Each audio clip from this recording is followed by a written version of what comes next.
Thomas and the Jet Plane.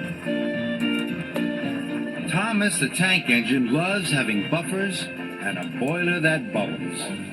He loves having wheels and a whistle that toots. But most of all, Thomas loves working on Sir Topham Hatt's railway. It was the day of the Sodor summer picnic. Sir Topham Hatt came with news of a special job for Thomas. "You are to collect children from the airport and take them to the picnic," he boomed cheerfully. Thomas was excited. He set off right away. The airport was new, and all the engines wanted to go there. Soon, Thomas arrived at the airport. He was excited to see the control tower, the huge hangar, and the red and white striped windsock. Then he heard a loud noise in the sky.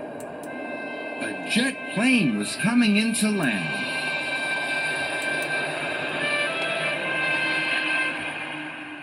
Thomas thought it looked very splendid.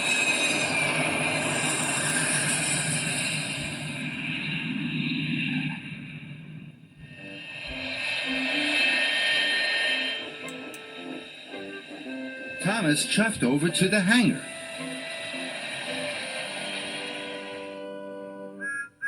"Hello," peeped Thomas. "I'm Thomas, and I'm a tank engine." "Hello," said the plane. "I'm Jeremy, and I'm a jet plane." "It must be wonderful being able to fly," said Thomas.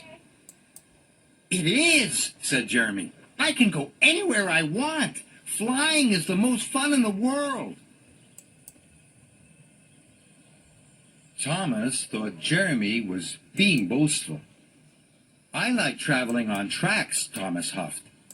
"I puff past farms and villages and see all the wonderful sights of Sodor." "Well, from the air, I see the wonderful sights of Sodor all at once," said Jeremy. Thomas felt upset. Then he saw the children. They were waiting on the platform. Thomas wished quickly over to collect them. "I never want to talk to a jet plane again," he huffed. Thomas puffed over to the picnic. He was happy to leave the airport behind. But when he turned a bend in the track, he had to stop at a signal. Thomas heard Jeremy taking off. And then Jeremy flew right over his funnel. "It's not fair," huffed Thomas. "Jet planes don't have to stop at signals."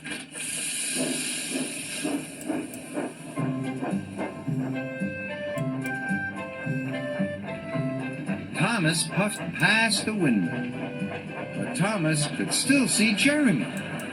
He was now high in the sky.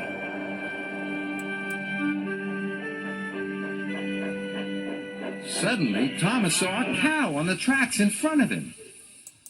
"Jet planes don't have to stop for cows," Thomas puffed sadly.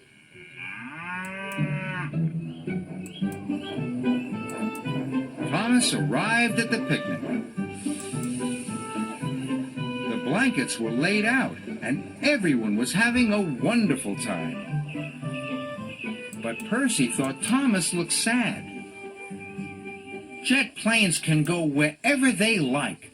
I wish I were a jet plane," chuffed Thomas.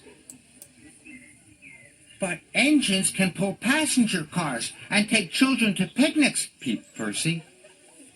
"Engines are really useful." But Thomas wasn't sure.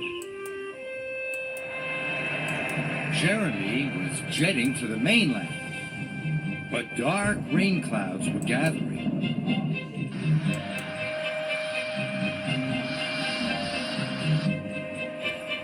Jeremy had to return to the airport.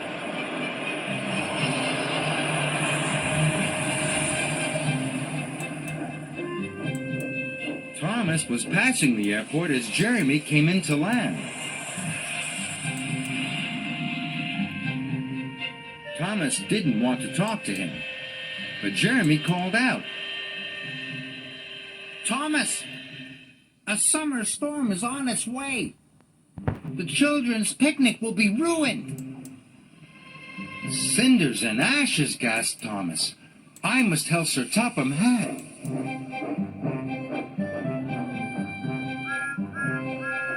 Thomas reached the picnic just in time. Quick, tooted Thomas. There's a big storm coming. The picnic will be washed away.